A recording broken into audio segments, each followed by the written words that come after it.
आप सभी संस्कृत अध्येताओं का हार्दिक स्वागत, हार्दिक अभिनंदन। आप जो संस्कृत अनुरागी हैं, हम इस समय जो एमए फाइनल संस्कृत साहित्य का जो पेपर तृतीय है, गद्य पद्य चंपू, इसका अध्ययन कर रहे हैं।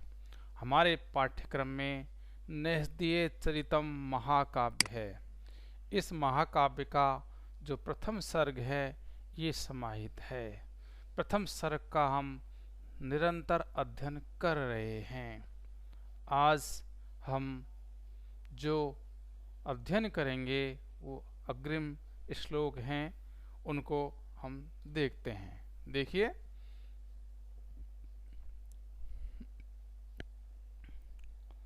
ततः प्रसूने च फले च मंजुले स सम्मुखस्थांगुलिना जनाधिपे निवेद्यमानं वनपालपाणिना विलोकयत कानन रावणीकम्।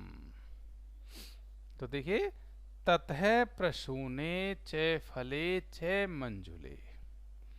ततः प्रसून है, ततः तदंतर, ठीक है। प्रसूने, प्रसूने जो फूल हैं, चे और, फले फल पर, मंजुले, मंजुले जो मनोहर हैं, से वह राजा नल, सम्मुख स्था अंगुलिना, सम्मुख स्था अंगुलिना सामने अंगुली के संकेत से, जनाधिपे, जनाधिपे राजा नल ने, निवेद्यमानम दिखाए जाते हुए, वनपाल पाणिना, वनपाल पाणिना जो वनपाल के हाथ हैं उससे, ठीक है ना। व्यलोकयत देखा, कानन रामणिकम, कानन बन के, रामणिकम सौंदर्य को। देखिए, तो इसका अन्वय देखिए, ततः से जनाधिपे मंजुले प्रसूने चे फले चे सम्मुख स्था अंगुलिना वनपाल पाणिना निवेद्यमानं काननम कानन रामणीयकम व्यलोकयत। तो अर्थ देखिए, महाकवि श्री हर्ष कह रहे हैं कि उसके बाद उस राजा ने मनोहर फूल और फल पर सामने अंगुली के संकेत से वनपाल द्वारा दिखाए जाते हुए वन के सौंदर्य को देखा, ठीक है। तो राजा के द्वारा वन के सौंदर्य को देखने का इसमें वर्णन है, ठीक है ना। यह हम देखते हैं कि यहाँ वनपाल का राजा के प्रति आदर अतिशय एवं अपने परिश्रम का सामान्य अतिशय दोनों ही भाव दिखाने का तात्पर्य है, ठीक है ना। बहुत सरल है, ठीक है।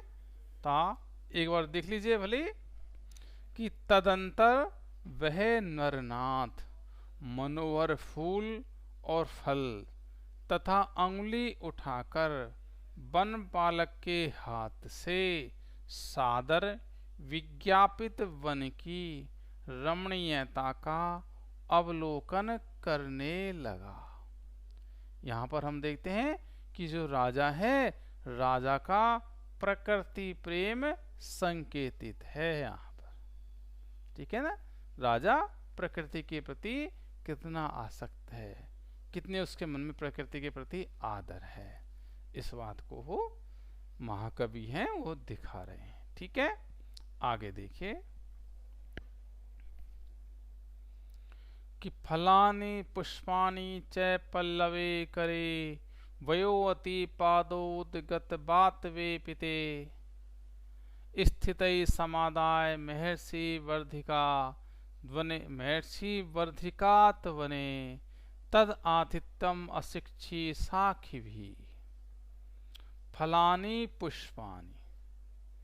तो देखिए, फलानी पुष्पानी, फलानी फलों को, पुष्पाणी पुष्पों को, च और पल्लवे करे पल्लव रूपी हाथ या पल्लव के समान हाथ में, वयो अति पातो, वयो अति पातो उद्गत बात वे पिते, वयो अतिपातो पक्षियों के, अतिपातो अत्यंत उड़ने के कारण, उद्गत बात पे पिते वायु से कंपित या अधिक अवस्था के कारण उत्पन्न बात दोष से कंपित।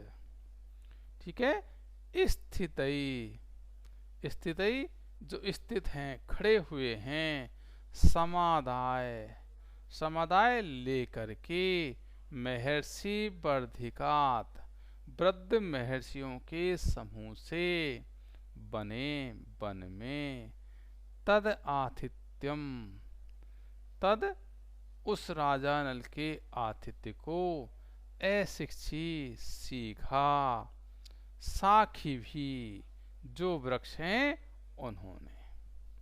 ठीक है ना।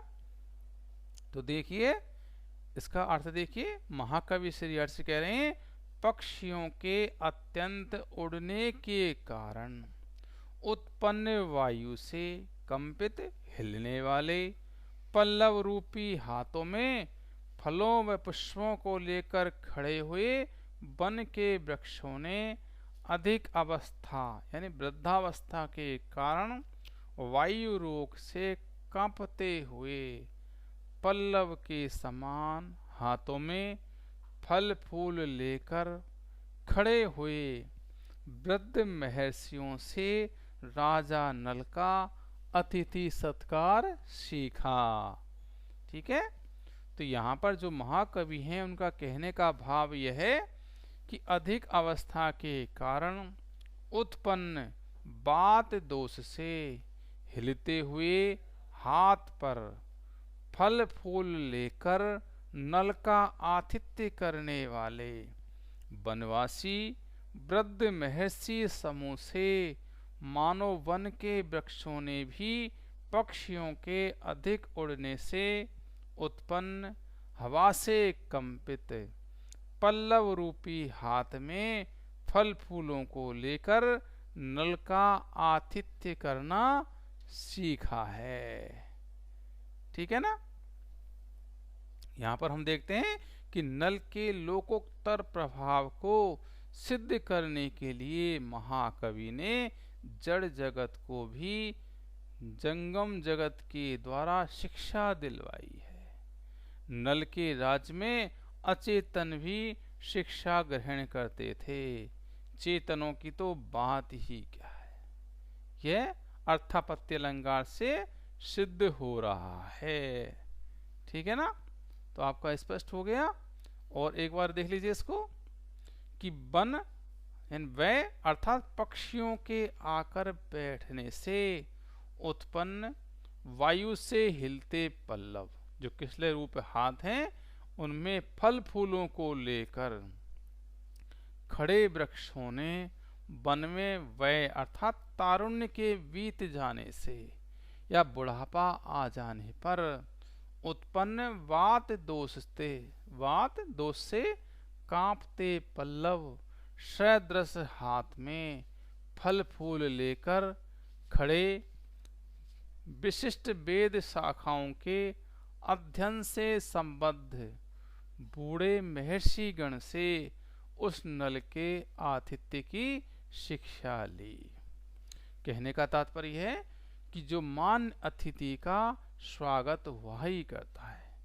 किसी आश्रम में पहुंचने पर जिस प्रकार वृद्ध महर्षि राजा का आतिथ्य करते हैं, वैसे ही वन में फल फूलों से संपन्न पल्लव करों द्वारा पुराने वृक्ष कर रहे हैं। ठीक है ना। देखिए इससे अगला श्लोक,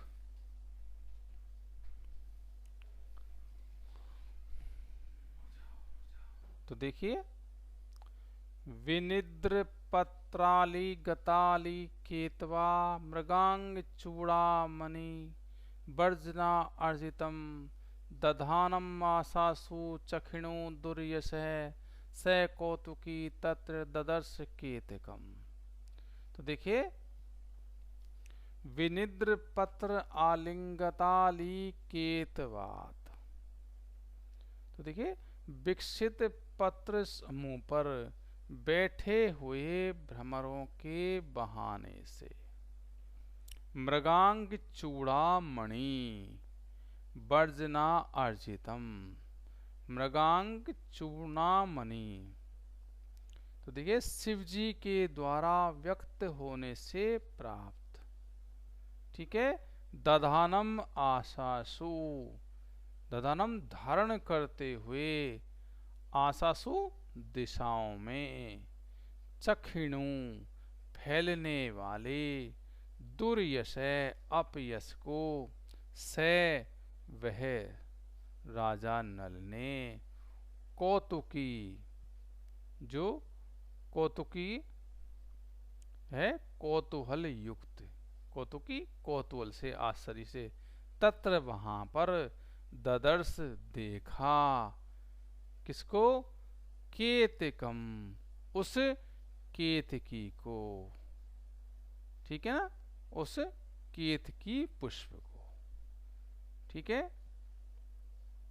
तो राजा नल ने उस उद्यान में केतकी के पुष्प को देखा, इसका वर्णन कर रहे हैं यहाँ पर जो महाकवि है। तो उसका केतकी का जो निंदात्मक वर्णन है वो यहाँ पर बताया गया। तो देखिए अन्वय का, तत्र कौतुकी स विनिद्र पत्रालिंगताली केतवात मृगांग चूड़ामणि वर्जना अर्जितम आसासु चखिणु दुर्यस दधानम केतके ददर्श। वन दर्शन के समय कौतूहल युक्त राजा ने विकसित पत्र समूह पर बैठे हुए भ्रमरों के बहाने से शिव जी के द्वारा त्याग देने से या त्याग होने से प्राप्त दिशाओं में फैलते हुए अपयश को धारण करने वाले केतकी पुष्प को देखा, ठीक है। महाकवि का कहने का भाव यह है कि केतकी का पुष्प शिव अर्चना में प्रयोग नहीं किया जाता है, अतः कवि ने कल्पना की है कि केतकी के पुष्प पर गंध लोभ से भ्रमर नहीं बैठे थे, अपितु वे शिवजी के द्वारा त्यक्त होने से फैलने वाले काले अपयश थे, वस्तुतः वे भ्रमर थे। देखिए यहाँ केतकी पुष्प के ऊपर मंडराते हुए भौरों को केतकी के परित्याग से प्राप्त अपयश का रूप प्रदान किया गया है। वे केतकी के अपयश या निंदा के रूप में घूम रहे थे, मानो उसकी वो अपकीर्ति उड़ रही हो, ठीक है ना। यहाँ पर पुरानी जो अंतर कथा है कि ब्रह्मा और विष्णु जी जो ज्योतिर्मय लिंग के सिर को ढूंढने के लिए जाते हैं, उस अंतर कथा की ओर संकेत है कि वे केतकी के पुष्प को और दूसरे गौ को अपने गवाहों के रूप में ले आते हैं, ठीक है ना। तो इस तरह से यहाँ पर ये उस अंतर कथा का भी यहाँ पर कथन हो गया, ठीक है। तो आगे देखिए आप इसको एक बार देख लीजिए। अपूर्व पुष्प आदि के दर्शन को उत्सुक उस नल ने वहां वन में विकसित दलों की पंक्तियों पर बैठे भौरों के छल से चंद्रचूड़ शिव से तिरस्कृत होने से प्राप्त दिगंत में व्याप्त होते भौरे भी उड़कर दिगंतरों में चले जाते हैं। अपयश को धारण किए गए केतकी यानी केवड़ा के फूल को देखा। ठीक है ना। यहाँ पर काले भौरों से आच्छादित केतक भी कवि समय सिद्ध कृष्ण वर्ण दुर्यस धारण कर्ता के रूप में चित्रित किया गया है। केतक के शिव द्वारा परित्यक्त होने में संबंध में हमें पौराणिक प्रसिद्धियां भी मिलती हैं, तो कथाएं भी मिलती हैं। ठीक है। तो इस तरह से एक तो जो पुराण संबंध में जो कि हम चर्चा कर चुके हैं, दूसरी राम सीता लक्ष्मण के संबंध में है। ठीक है ना। इस तरह से ये है। तो यहां पर हम देखते हैं, तो आगे देखिए।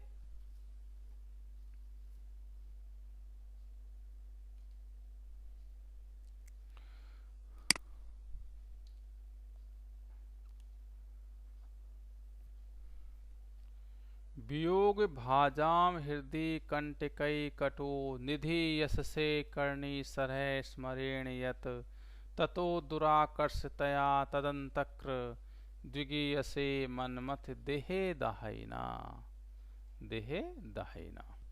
तो देखिए, वियोग भाजाम हृदय कंटकई कटु। तो देखिए, वियोग माजाम वियोगियों के हृदय में कंटकई कांटों से, ठीक है, कटु जो तीक्ष्ण है, निधि यश से प्रविष्ट किया जाता हुआ, कर्णीसर है कांटों युक्त बाण वाला, कर्णीसर है कांटों युक्त जो बाण है, स्मरेण जो कामदेव के द्वारा, यत जो की, या क्योंकि, ततो इसीलिए, यह है ना, दुराकर्षतया कठिनता से निकाले जाने योग्य होने से, तदंतक्र उसका अंत करने वाले, विगीय से निंदित है, मनमथ जो मनमथ देहे दाहिना कामदेव के देह को जलाने वाले शिवजी द्वारा। ठीक है। तो यहां पर वही केतकी पुष्प का प्रकारांतर से वर्णन कर रहे हैं। तो देखिए इसका अन्वय, यत स्मरेण कष्टकई कटु, कष्ट नहीं कंटकई कटु, कर्णीसर है, वियोग माजाम हृदय निधीयसे, ततः दुराकर्षतया तदंतकृत मनमत देहे दाहिना विगीयसे। ठीक है। तो जो है नल है वो केतकी को लक्ष्य करके कहता है, क्योंकि कामदेव कांटों से क्रूर कर्ण युक्त वाण रूप तुमको वियोगियों के हृदय में चुभाता है, इसलिए कठिनता से निकाले जाने योग्य होने से उन वियोगियों का अंत करने वाले तुम शिवजी द्वारा निंदित हो। इस प्रकार क्रोध पूर्वक नल ने केतकी पुष्प की निंदा की। कहने का तात्पर्य कि केतकी के पुष्प में कांटे होते हैं, अतः कवि कल्पना करता है कि मानो वह वियोगियों के हृदय को भेदने के कारण शिवजी द्वारा व्यक्त है। यहाँ कवि ने केतकी रूप पुष्प के कांटों की तुलना आरे से की है, अतएव वह काम का बाण बनकर सब पुष्पों से अधिक दुखदायी है। ठीक है ना। तो यहाँ पर हम हो गया आपको स्पष्ट। आगे और देख लीजिए भले एक बार इसका आप अर्थ, कि जो कि कामदेव द्वारा वियोगियों के हृदय में कांटों से क्रूर नुकीला बाण बनकर घुमाए जाते हो, इससे बड़ी कठिनता से निकाल पाए जाने के कारण वियोगी के प्राण लेवा तुम कामदेव के देह को भस्म कर डालने वाले शंकर द्वारा विगर्हित तिरस्कृत हो, ऐसा क्रोध में राजा नल ने केतक को उषा। कहते हैं कि जो केतकी का फूल देखकर वियोगियों का धीरज टूट जाता है, ऐसी मान्यता है। केतकी के पत्ते हैं वो कांटेदार और नुकीले होते हैं। ठीक है ना, स्पष्ट है? तो आगे चलते हैं। चलिए अगला श्लोक देखिए। त्वदग्र सूचि सचिव स कामिनो मनोर्भव सीव्यति दुर्यसे पटौ स्फुटंच पत्रैकरपत्र मूर्ति भी वियोगी हृदय दारू रूपिणी दारू नायते।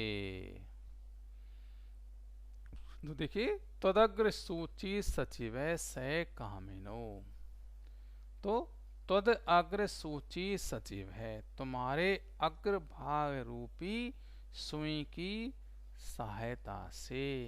स कामिनो, सह वह, ठीक है ना। कामिनो, जो कामी लोग हैं, कामी स्त्री पुरुषों के। मनोर्भवै, कामदेव। शिव्यति, शिव्यति सीता है। दुर्यस है पटौ, दुर्यस है दुर्यस रूपी पटौ पट को। से स्फुटम च, स्फुटम च निश्चय ही, है ना, पत्रई पत्तों द्वारा। आगे है कर पत्र मूर्ति भी, आरे के समान आकार वाले। वियोगी हृदय दारूपणी, वियोगियों के हृदय रूपी दारूपणी लकड़ी पर, है ना। दारुणायते, दारुणता को प्रकट करता है। तो अन्वय देख लीजिए, यहां पर भी वही जो महाकवि हैं केतकी पुष्प की निंदा कर रहे हैं। तो पहले अन्वय देख लीजिए एक बार। त्वदग्र सूची सचिवे मनोभवे कामिनो दुर्यसे पटौ शिव्यति स्फुटम च करपत्र मूर्ति भी पत्रई वियोगी हृदय दारुणी दारुणायते। ठीक है, तो देख लीजिए अर्थ देख लीजिए इसका।